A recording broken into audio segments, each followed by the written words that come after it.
there was so much fear that even if you said, like, men's basketball is better than women's, people were like, oh, how would you dare say that? And now it's starting to circle back around where people can say what they really think. Yeah, I would want to play beach volleyball. I don't have those kind of abs, man. You got to have abs to play beach volleyball. Male or female. LA listeners know all about this. Like, Manhattan Beach, their tournament is one of the coolest, unique sporting events that occurs. They have a monster every year tournament. It's really cool.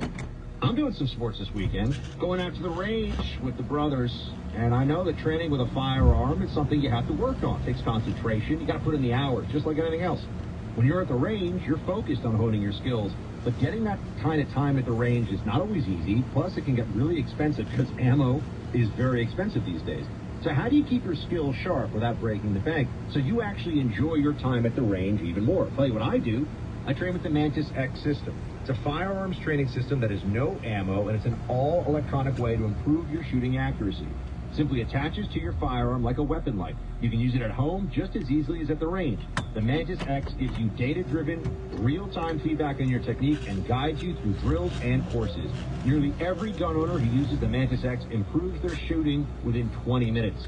And it's really fun, too, by the way.